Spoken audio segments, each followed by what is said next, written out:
All right, here we are today. Welcome to Product as a Star. I am your host, Will Cunningham.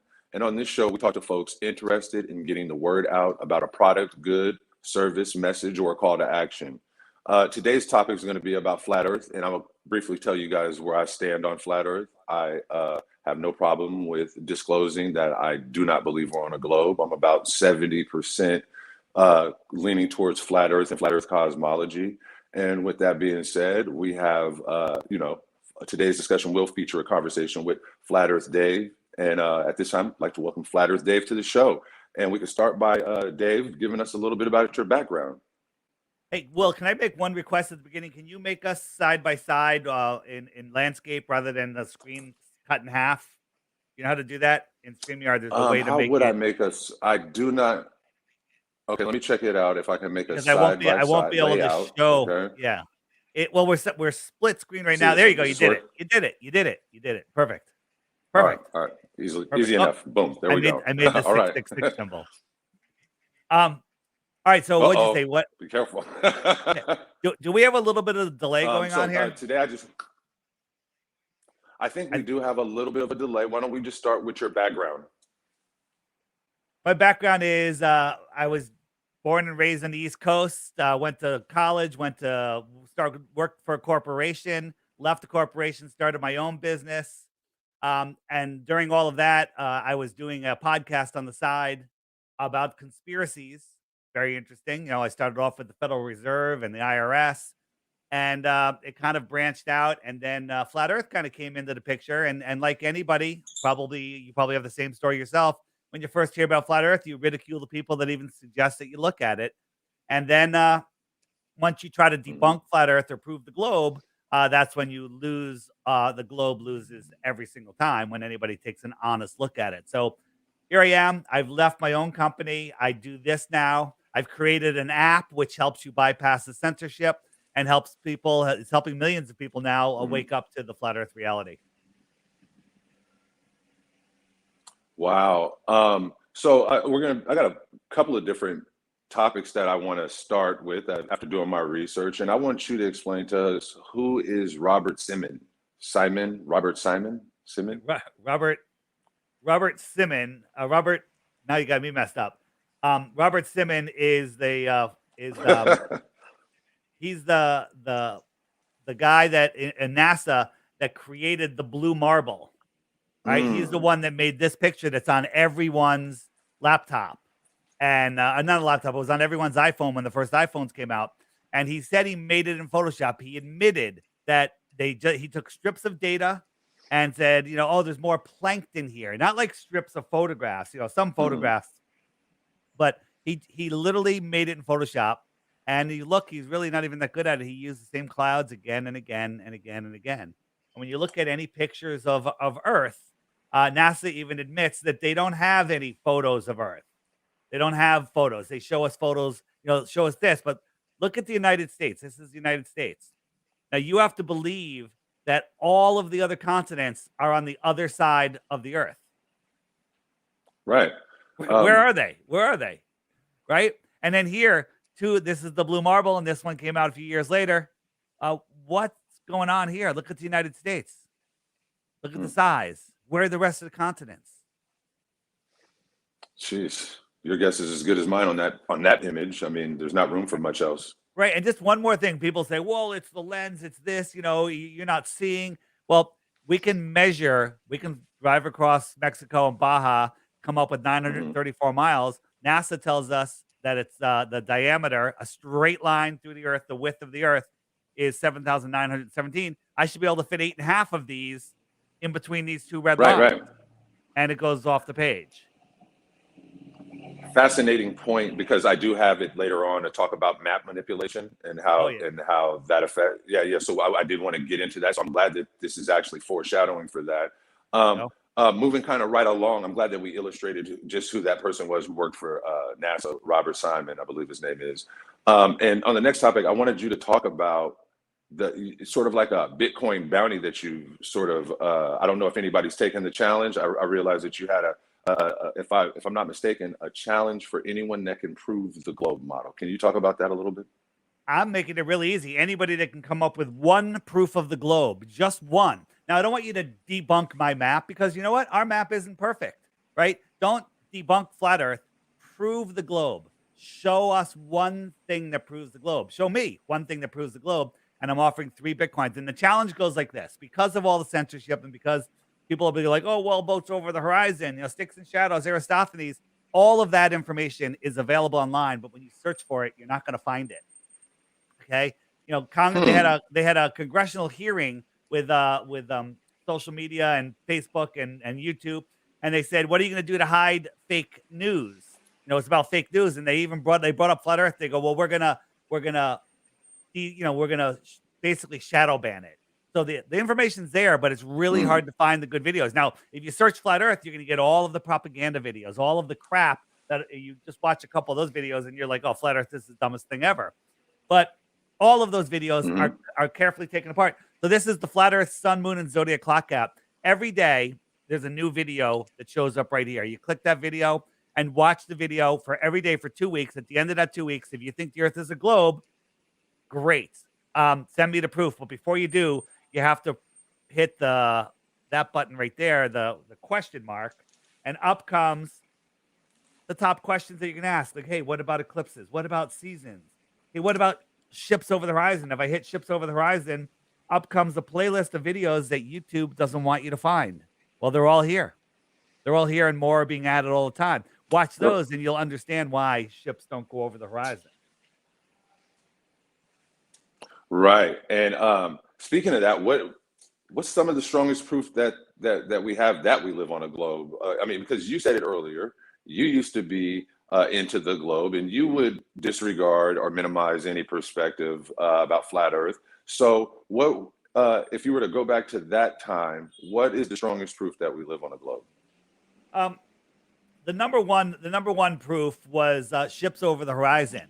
But when I started seeing that, I saw this is one experiment here. This is a matchbook, and the camera's leveled that as we zoom out, because of angular size and because of just the glare, the mirage of the table, it disappears. Okay. When we lift up higher, now we can see the matchbook and beyond the matchbook. Right.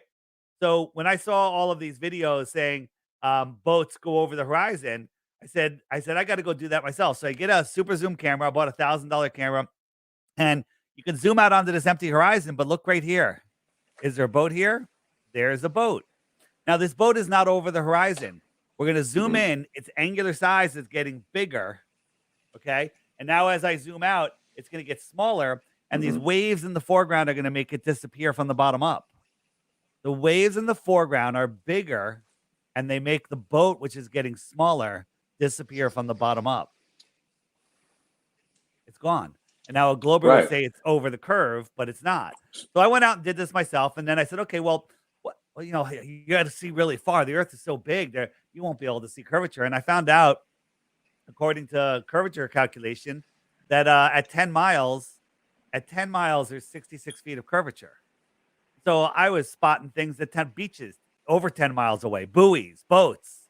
Okay. Well, where's the curvature? How come they're not behind a physical horizon? There's no physical horizon.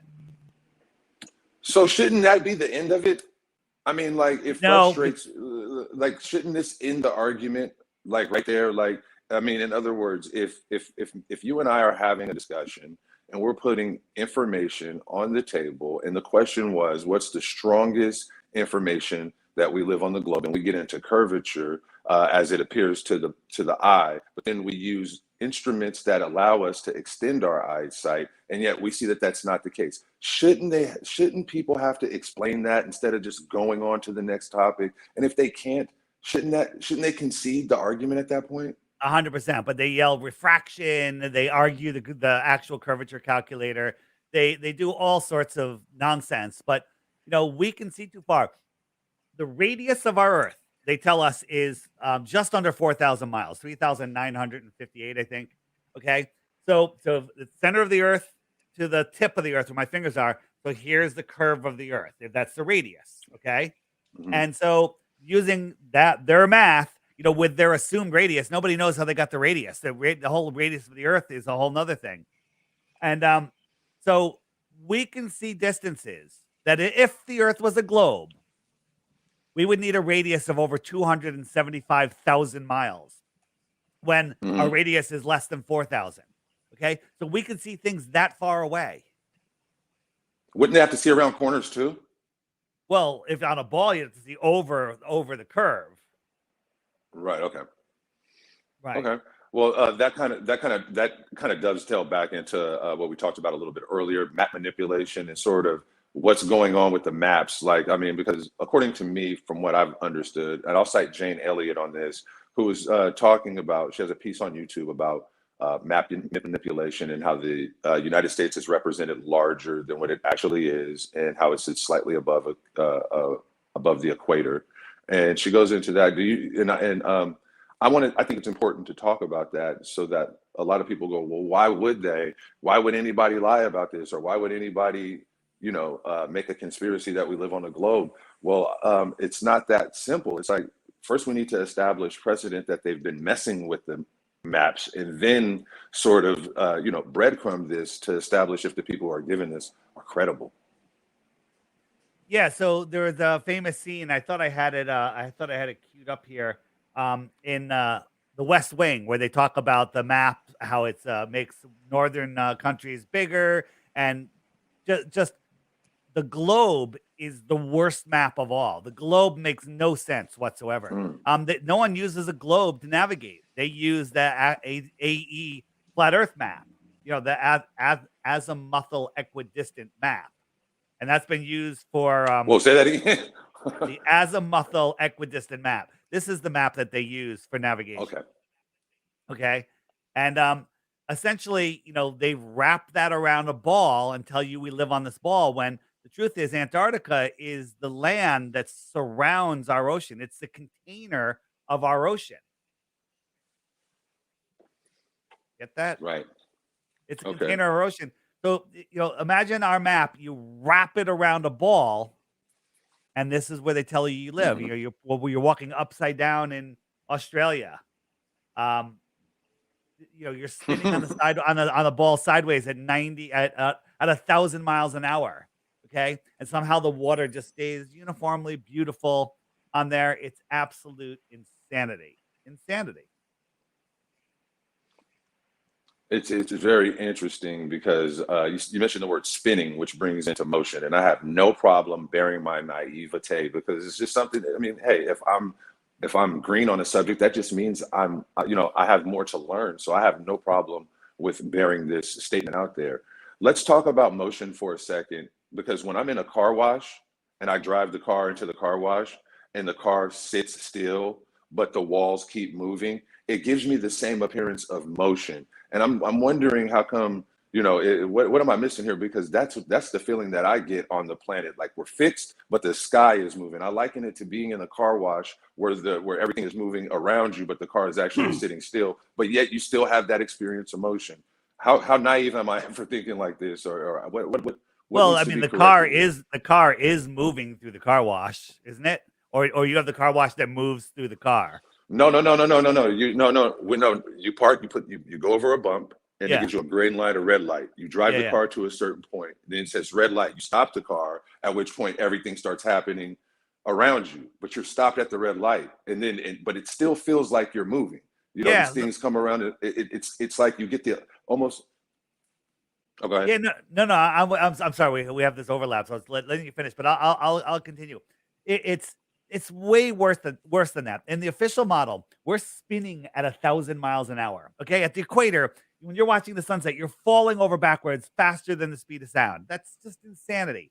You're Right. chasing the sun at a half a million miles per hour. You're orbiting the sun at 66,000 miles an hour. So let me just Right. put that in perspective for you. This is the hypersonic sonic track sled. Watch it carefully. It's gonna whiz by. Whoa. You didn't even see it. It'll Right. go again. Mach 8.6. Now this is this is we're orbiting the sun 10 times faster than this. Hmm. According to the heliocentric model, the ball model, we're orbiting 10 times faster than this. And we're chasing the sun 100 times faster than this in a How can they circular. prove that? They can't. Every test ever done proves that we're not moving. Okay. This is the insanity they want you to believe in. So people go, well, I can drive and I can fly in an airplane and drink a glass of water and walk to the bathroom. I say, double the speed of the airplane, take the outside of the airplane off, and let me know how your water and your trip to the bathroom's going, because that's Right, the slowest speed that the earth is moving. Right. right, So, right, right. so they, the whole globe pre-assumes a sphere with a sphere-shaped air defying every law of physics. The second law of thermodynamics. Second law of, now I lost my words. Whatever. It can't have high pressure next to low pressure without a container. Okay, so we're going 10 times faster in one direction, circling, 100 times faster in another direction. But then when we go into nature, we have, where's my something not switching? We have, wow, when something, oh, here we go. Sorry about that. We have, It's okay. yeah, we have this. Now, what does nature tell you? Nature doesn't lie. Men lie. Okay. It says as above, so below right there. Well, this also says this lake is not moving. Right. Right. Still. It's perfectly still. I say, get out dinner plate, fill it with water, and try to move anywhere with it. Try to take a ride in a car with it, or walk across the room, or just try to walk in a circle. What's going to happen to the water? It's going to slosh all over the place. Neil deGrasse Tyson, their high priest of scientism, tells us because of the spin of the earth, the water bulges 14 miles high at the equator. 14 miles high. Airplanes only fly 5 miles high. So at what point when you're flying from America to South America, do you triple your altitude just to skim over a hump of water? The point is never. So it never happens. Right. It's just for some reason, the thought of Elon Musk being a huge fraud just popped into my head. Like, what is going on with these rockets in this? Like, come on. Like, what's alarming to me is he said he's not going in one. He said it makes no sense for him to go in one. I mean, so what's going on here? He launched his Tesla, his Roadster, into space, and this is what they showed us. Now, they showed us this, and the reported altitude was not as high as the space station. The space station never gets this view. Okay, this is nonsense. This is absolute. And if you actually analyze the footage, there's glitches, all sorts of green screen issues. His rockets make absolutely no sense. Okay, again, with the where are the continents, where everything's on the other side of the planet. This is when he had his stupid Tesla in space. Right now, they're sending up. Can you talk about that? Which thing? The Tesla thing, because I think that there's some things that don't add up there as far as getting a car into outer space. And yeah, think about this. Think about this. It just doesn't. With Tesla, with his car in space, they shot this car up into space. The coolest thing ever. Have you ever gone by a Tesla showroom? I have. There's occasionally you see a Tesla showroom. Yeah. Not a single poster. Nothing. It should be on every wall. This Tesla flying in space. This car has been in space. Yeah. It's on its way to Mars. Nothing. It wasn't on the cover. It should be a stamp. It should be a stamp. It should be a stamp. I actually said that. It should be a stamp. It should be on the cover of every science magazine, Time, Omni, Newsweek. Nothing. No coverage of it in any of those magazines. Right. And then the people that say, oh, it's the coolest thing ever. I go, did you watch it? And they're like, well, no.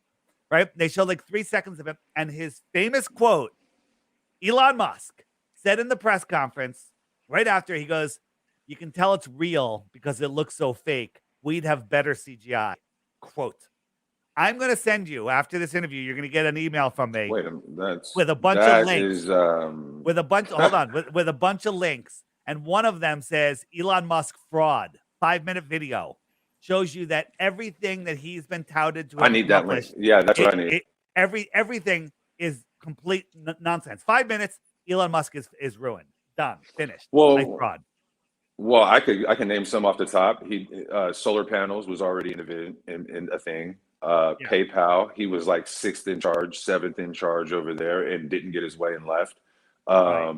Tesla, the electric car has already come to market three times, at least since the '60s, and it got killed by big manufacturing. And there's more advanced technology Right. than that. And this is just the stuff that he's kind of known for. I know it's got a Everything. front. It's all It's like lies. I don't understand when like my thing is, and I'm gonna be honest with it. Whenever me as African American black male in America, I hear colonization, I get nervous. And I'm sorry, but Elon Musk is from South Africa. They colonized South Africa. This is true. Now he wants to colonize Mars, and he even has a chip to colonize our minds. And I'm going, yo, haven't enough with this colonization? Like what's going on? When are we ever going to stop and like actually press the issue on that? 100%. And so the other day, they launched William Shatner, 94 years old, however old he is, and the footage is ridiculous. This is done.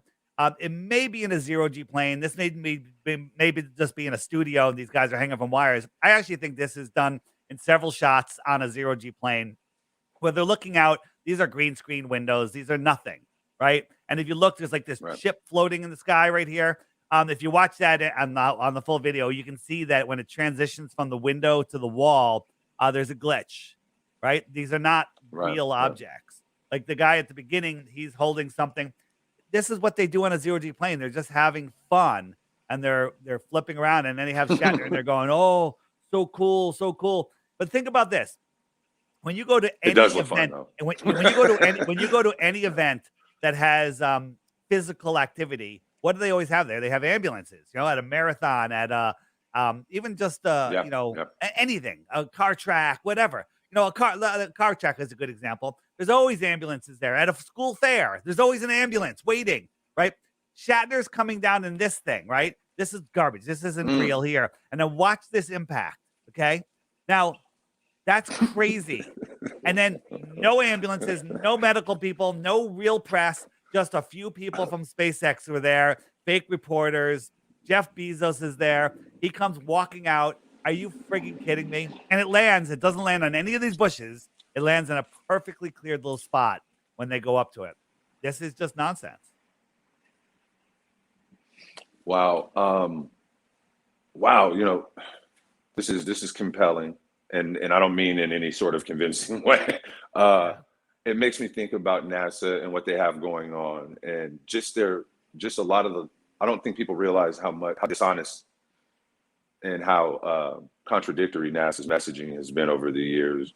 Do you have any slides in your presentation to talk about that? Because really briefly, I remember something about the Van Allen radiation being so immense outside of the so-called planet, and then to travel through that would be chaos. And I think you would have to do that to land on the moon, and then to travel back through that, and then like not have any scar, not to have and to not have any like damage to any sort of vessel, and for that to be in like the '70s, and for us not to return. I mean, why are we crazy for questioning that? I mean, I'm sorry, speak to that, please.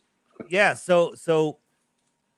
Um, the Orion mission, which they're talking about now, they're like the first obstacle we have to overcome is to get through the Van Allen radiation belt. It's dangerous radiation that they're just talking about how we don't have the technology to go through it right now. So when I forget what astronaut was, maybe it was Alan Shepard. Don't quote me on that. He was interviewed and said, "How did you deal with the Van Allen radiation belts?" He's like, "Well, we didn't know about them then, so it didn't matter." This is his answer. Wow. Okay. We didn't Wow. know about them. Well, we went through really fast. It was, they don't have answers for this because they just make stuff up and they change it. Nothing goes to space. It goes up, it curves out, it goes out, and then it crashes into the Bermuda Triangle area. And then when we Wow. we see is cartoons on a screen and people high-fiving each other. It's all nonsense. It's pageantry. Yeah. I did research some of the other podcasts you were on, and you brought up a topic that I found fascinating. I've heard other YouTubers allude to it, Brother Sanchez and a couple others. But I wanted you to talk about going into. You had an expression, sea level and extraterritory terrestrials, and like I think you had like a sort of a map that maybe you could show us. Does that ring a bell? Absolutely. So what I talk about is this is the Aha. Antarctic. This is the Antarctic. I call this our Antarctic basin. This is where we live, and then everything that surrounds us is Antarctica.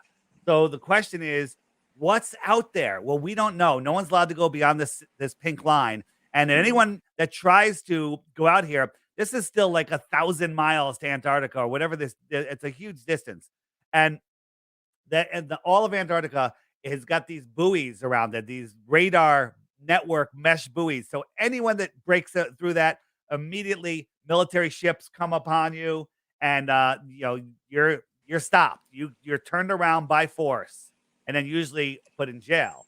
So what is beyond Antarctica? Well, we don't know. This is complete speculation. There could be nothing, Right. but if there is, this is Antarctica, this ring. What's beyond there? This is extra land, more terrain, extra territory. There we go. Extraterrestrials come from the outer space. We live in the inner space. Okay. There may be nothing out there. Some, people believe we just live in this domed system, Hmm. and there's nothing else out there. I don't know. I kind of think there's more land. I think they're hiding. Um, I think they're hiding more land from us. Yeah.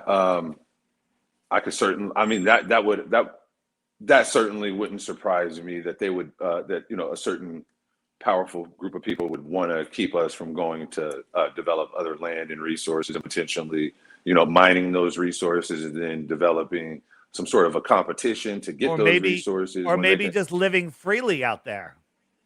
Right. I mean that list is really, really quite long.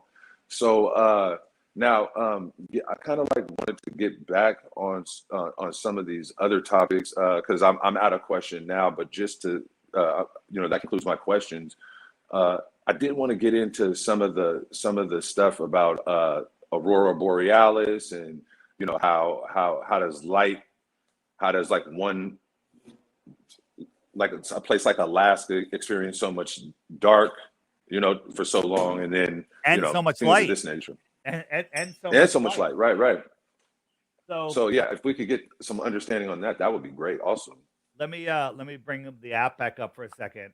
And so if you look, the sun circles around, and right now it's showing it's over the outer yellow line, which is the Tropic of Capricorn. So that's the farthest out the light goes. And you'll see that the light pattern, you see how the light pattern is kind of wrapping around? And we can Mhm. recreate this if we put a dome over our pond, the light, when the sun gets out there, will wrap around. Like if you took a candle, a match, a candle, whatever, a light, a flame, and put it in an upside down salad bowl, as you bring it towards the outside, the light will wrap around. And that's exactly what we see here, where we have these long days. So right now, um, Alaska basically stays in the dark. But if I jump this forward 6 months, the sun travels back into the Tropic of Cancer, and then the sun's never too far from Alaska, and it never sets. Okay. So the thing Okay. is, when you really, really look at this, um, these sun patterns should be the same in the south and in the north. Um, for example, Okay. you should, if the Earth is a globe, if June there's 24-hour sun in Alaska, which there is, then in December there should be 24-hour sun in Antarctica, but there isn't. They tell us there is. There's long Huh. periods of light, Okay. and then if you look at um, northern latitudes and equal southern latitudes, well, the plants and animals should be the same. Okay, 6 months apart, they should have the same weather, but they don't. Mm. Okay, in the in the app, Right. excuse me. In the app on oh, here, let me show you this first. This is just showing you when you bring light. This is just inside a cup. I'm using the cup as a dome. The light will wrap around. You see this. This is the light that wraps around. So people over here are still in the light, but they can't see the sun because it's too far away. Again, looking up at the sky is no way to prove the shape of the Earth, but we can explain some of the things that we see with the optics in the sky. When we look at optics, there's so many different things that could be happening that will blow you away. Where did my optics go? Oh, there it is. So speak. Yeah, go ahead. Oh, go ahead. I was going to say, staying with it kind of sounds, because I have heard things like light takes the shape of a container, which kind of explains rainbows and that type of thing. You know what I mean? Light bending. And have you heard people say that that's indicative of a dome because light takes the shape of a container, and then of course rainbows bend. I've heard that. I don't have any proof or any of this, so I'm still on a quest myself. So I was just interesting if you had any correlating research on that. Yeah, so that is true, but when I look at a rainbow, I'm like, well, wouldn't that be a much wider rainbow? It doesn't really make sense to me, but when you start looking into the thing which we call the atmospheric dome of vision, it makes perfect sense to me. When they're looking across the thickest part of the atmosphere, you can only, and let's say it's a perfectly clear day, there's no mountains, no waves, no nothing in your way. You can only see a certain distance, and then the air becomes opaque. It just, because it's like looking through water. It's looking, you can see so far, and that's the shortest distance. When you look up, you can see farther because the air is thinner and clearer, and it takes longer for you to create this opacity, which we call sky. When it's opaque, when the air becomes opaque, we call that sky. So the sun that we see manifests at that point where it becomes opaque. So when we're watching the sunrise, I believe, this is me, where this is some new research, I believe that we see the sun closer to us than when it's directly over our head. On a flat Earth, you're like, wait a minute, if the sun's going by you, it should be getting bigger and bigger and bigger, and then smaller and smaller and smaller. Well, we're seeing it in our personal atmospheric dome of vision, and when it's above us, I believe it's higher. Here's a little example. This is, I got a light behind a sheet. It's like 10 feet behind the sheet, and we're seeing how this is how we see the sun. Okay, so I see the sun right there. She sees the sun over there, right? She's pointing to the sun. That's where she sees the sun. My girl Paige, and then I'm over here, and I see the sun there. She still sees the sun over here. We all see the sun in a position relative to our own, and this is how when it moves by. So we all have a personal relationship with the sun. Sounds a little biblical, right? Well, it's interesting because I've seen the sun and the moon in the sky at the same time. And it just begs the question, isn't somebody standing directly under me getting robbed of a sun and a moon? Well, there are times, even in the heliocentric model, where nobody would see the moon because it's in the day sky. And then when it's their day, they would see the sun and the moon and you wouldn't see it. That doesn't prove anything. Right, okay. That doesn't prove anything. Okay. But it's how we see the moon. It's how we see it. Like this where am I going here? Wait a second, Dave.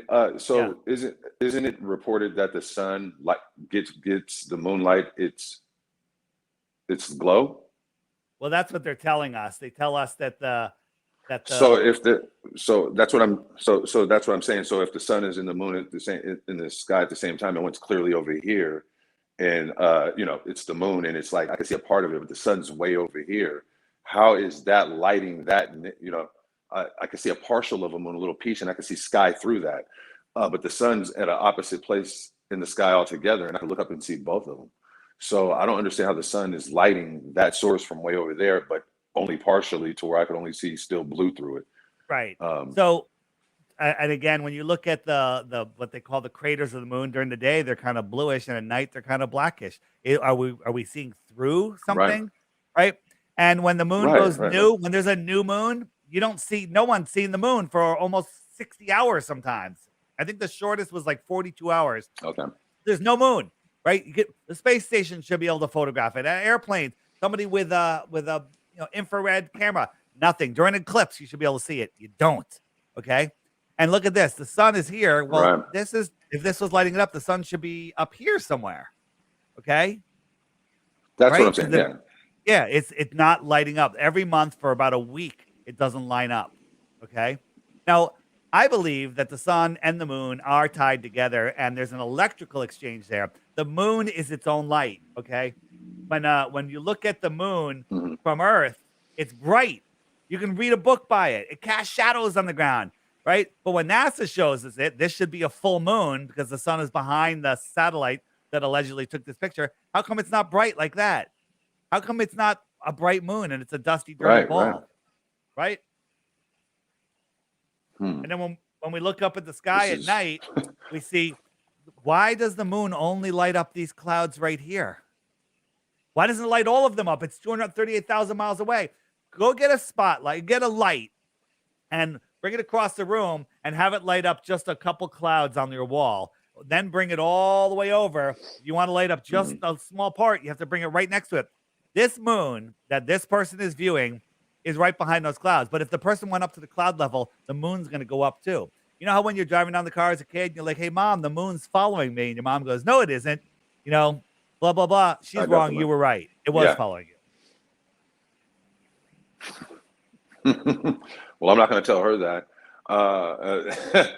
This has been a great conversation, and I know that there's so much more on this topic. I'd like to first, as we find ourselves ending this, I'd like to say that first of all, my homework assignment is learning more about the heliocentric model because there's certain things that I just don't understand that I could tighten up, and then there's more research that I need to do in regards to testable, repeatable experiences on the flat Earth side too. But I'm definitely, I can definitely say until somebody can explain a certain amount of things as far as like we were talking about earlier, some things that just need to be explained with perception and horizon. I'm not going to be as willing to just go to the next subject with somebody. You're going to have to explain that to me and disprove that, and it has to make sense. I'm not interested in the rational mind's conjuring of a phrase or some sort of an answer. I need the tangible proof that is factual, because that's not supposed to be able to happen. Well, before the show, or maybe right at the beginning, you said you're 70%. The Earth is not a ball. That's fine. You're done. You know, you don't need to be. Well, 70%. It's not a it's flat, and that there's no way it's a ball. You don't. We don't know. Flat Earthers know that we don't know exactly what the Earth is. But what we all agree Right. on, no matter whether we believe in a circle map or a Pac-Man map or whatever, we all know, scientifically provable, it's not a sphere floating through an infinite, impossible space vacuum. We know the Man. lightning didn't strike and create an amoeba in a puddle of sludge, and then that grew into a human. Okay, we know all of the lies that they're telling us, and then once you free yourself from that, you unplug yourself from the Matrix. Look at Neo at the beginning of the movie in the Matrix. Right, he's depressed, he's lost, he doesn't know what's going on. Something's wrong with the world. And look at him at the end of the movie. He unplugged from the mind matrix and Hmm. found out who he is and the true power of his mind. That's what they're trying to hide from us. The true power of our mind, the true power of where we are, that we're at the center of creation, that we're in a created world. Okay? You put all that together and everything changes. What difference does the earth make, the shape of the earth make? I still got to go to work. Well, guess what? I don't go to work anymore. Right? Things change, and life only Yeah. gets better. Okay? Life only gets better when you understand what this place is, when you understand the true power that you have. Okay? So anyone that hears this, I don't care if it's just one person, right? I know you don't have a big audience, you have newer podcasts or whatever. That's fine. One person. If you think this is stupid, take the challenge. Download the app, watch the daily video every day. Yeah. And I guarantee you, at the end of that 2 weeks, you're not going to have a proof of the globe, and you're gonna reach out to me and go, Dave, I only had a few friends, and now I only have one friend, and they're about to leave me also because I think the earth is flat. But that's okay. They're all going to come around. There's more and more people. Like we got on. Like I was excited when I saw you book the show. You're like, I'm not exactly sure what the Earth is. I'm not sure. I'm like, oh, great, somebody that's just learning. I get on, and the first thing you say is, yeah, I know it's not a globe. Like I'm like, it's harder and harder to find people that believe the Earth is a globe because it's so ridiculous. But the app's $3. Yeah, it's just. Wait, and here one more thing. Let me just show you on the app real quick. Where is it? So in the app, people say, well, flat Earth is dying. I'm going to click the little handshake button at the top there. And look, these are the other flat earthers that are near me. Look at this. These are flat earthers. And I could tap on any one of those dots and send those blue dots. Yeah, I can send them a message. Or I could say, hey, I'm going to have a meetup for everybody within 50 kilometers. I'm going to have a big party at the beach. And I click the button on the top left. I can send it to 248 people's. Hey, I'm having a flat earth meetup at Joe's Bar and Grill, Saturday, 4 p.m., 123 Main Street. Bam, everyone gets that message. And this is how we're all connecting. It's phenomenal. Where are you located? Wow, that is a lot of people. Where are you located? I'm right now. I'm in Hollywood, California. You're in Hollywood, California. So I'm probably if I go over, Sunset, here, Sunset area. Sunset Boulevard. Hold on, it's gotta reset. I moved too fast. It froze, but that's all right. Yeah. So there's tons of people in California. And again, tons of people all over the place, all over the world. Even if I went to the UK, let's say United Kingdom, bam, look at all those people. And yeah, again, I don't know if everybody's just that dumb. We have to do something. Yeah, we have to do something about that. Okay. My challenge to the globe people is you got to stop saying it's so easy a fifth grader could prove it. Furnish the fifth grader or stop saying that, because here we have a challenge right here. What fifth grader wouldn't love to have some Bitcoin right now? So stop saying that, or either take the challenge. I can't let certain intellectual dishonesty bothers me. If people identify with the information that they're saying, say that, because if you've identified with the information, it's crystallized into your identity, and we can't have the conversation because you're feeling offended every time we have the conversation. So the idea that you're educated and you're more educated to us, but you're intolerant, does not jive. That is cognitive dissonance. You cannot say I'm more educated than you, or you're wrongly educated, but then go ahead to call names and minimize people. I mean, people lose their jobs for believing in flat earth. People's families disown them. Don't you think that's a little too harsh of a penalty for just saying that you live, or you think that you might live on a flat earth? To these educated people, you're not educated if you're intolerant of another intellectual side of the conversation. You're indoctrinated